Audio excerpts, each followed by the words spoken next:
The room was loud, not with voices but with panic. A man stared at his phone as red numbers bled across the screen. His hands trembled. His chest felt tight. Just weeks ago, he felt smart, confident, proud. Now, every second felt like a mistake replaying itself in real time. He whispered to no one, "Why didn't I sell earlier?" Across the world, thousands were feeling the exact same pain at the exact same moment. Because here's the truth no one likes to admit. Most people don't fail at investing because they're poor, unlucky, or uneducated. They fail because they're human. They buy when everyone is celebrating. They sell when everyone is afraid. And somewhere between hope and fear, their money disappears. But what if failure isn't random? What if it follows a pattern, quiet, predictable, and avoidable? Tonight, we're uncovering why most people fail at investing, the invisible traps that destroy wealth, and the simple mindset shift that separates lifelong losers from patient winners. This isn't about charts. It's about behavior. And once you see it, you can never unsee it. It usually starts with excitement. A headline flashes across the screen. A friend sends a message. A video promises fast money. This stock is exploding.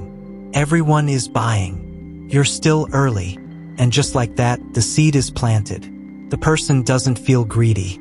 They feel smart, responsible, like they're finally taking control of their future. But here's the first uncomfortable truth. Most people don't enter the market with a plan. They enter with emotion. And emotion is expensive. Take Daniel. Daniel wasn't reckless. He had a stable job. He saved regularly. He did what society told him to do. But every time he heard about investing, it sounded distant, complicated, risky, until one year the market started rising fast. Everywhere he looked, people were celebrating gains. Screenshots, success stories, loud confidence. Daniel felt something dangerous. Not greed, fear of being left behind.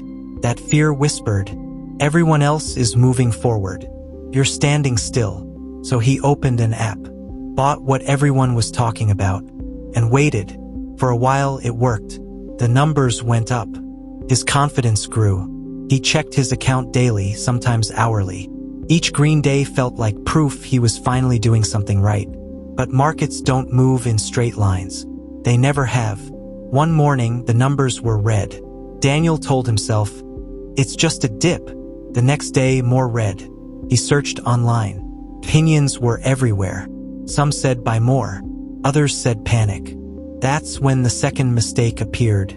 Confusing information with understanding. Daniel didn't know why he owned the investment. He just knew he owned it. So when fear arrived, it had no resistance. He held, then sold, then watched the market recover without him. And just like that, a belief was born. Investing doesn't work for people like me. But the truth was quieter and more painful. Investing works. Daniel's behavior didn't. This pattern repeats endlessly. People don't lose money because markets fall. They lose money because they panic when markets fall. History proves this again and again. Every crash looks terrifying in the moment. Every recovery looks obvious in hindsight. But most people live in the moment, not in history. That's the third reason people fail. Short-term thinking in a long-term game. The stock market rewards patience over decades. But humans are wired for now. We want certainty. We want reassurance. We want control. And the market offers none of that. Instead, it offers volatility. And volatility feels like danger even when it isn't. Then comes the next trap. Overconfidence. After one or two lucky wins, people believe they've figured it out. They stop learning. They start predicting. They feel smarter than the market. This is where losses grow faster. Because confidence without discipline turns into gambling. Buying because prices are rising. Selling because prices are falling. The exact opposite of what builds wealth. Another story. Sarah was careful, thoughtful, analytical. She read articles, watched videos, took notes, but she waited and waited and waited. Every time she was ready to invest, the market felt too high. She waited for the perfect moment. It never came. Years passed. Inflation quietly ate her savings while she waited for safety. That's another way people fail, by doing nothing. Fear doesn't always scream. Sometimes it whispers caution until opportunity disappears. Waiting feels responsible, but in investing, waiting too long is a decision with consequences. Time is the most powerful force in investing, and the one most people waste. Then there's the comparison trap. People don't measure progress against their goals. They measure it against others. Someone else made more money faster. Someone else bought earlier. Someone else picked better stocks. Comparison creates frustration. Frustration leads to impulsive decisions. Impulses destroy plans. And plans are the only thing that protect investors from themselves. Another hidden reason people fail: they confuse activity with progress. Buying and selling feels productive. Checking prices feels responsible. Reacting feels smart. But real investing often feels boring, quiet, uneventful, which makes it hard to trust. So people interfere.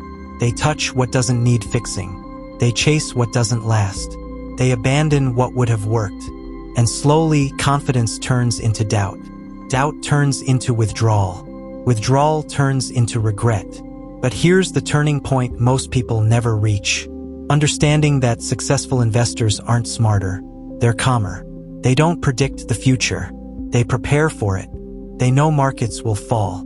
They know fear will come. So they build systems that don't rely on emotion. They invest regularly. They diversify. They focus on quality. They ignore noise.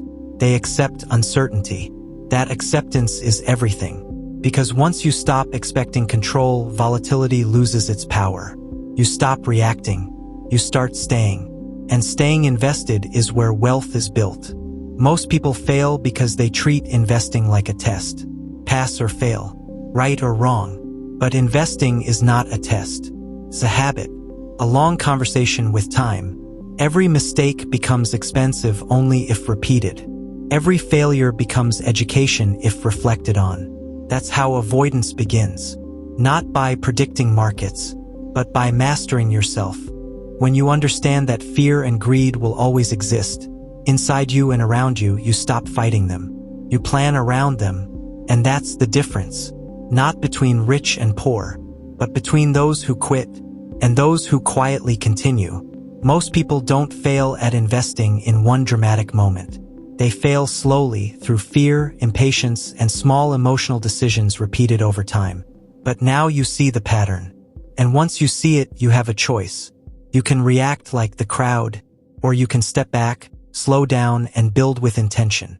If the story made you reflect on your own investing journey, even uncomfortably, that's a good sign. Growth often starts there. If you found value in this lesson, support this message by liking the video. It helps reach others standing at the same crossroads. Share your thoughts in the comments. Which mistake do you see most often? And if you want more calm, clear investing stories that cut through the noise, subscribe to Value Mentor. Because the market will always test you. The question is, will you be ready next time? In investing, the biggest risk isn't the market, it's unmanaged emotion.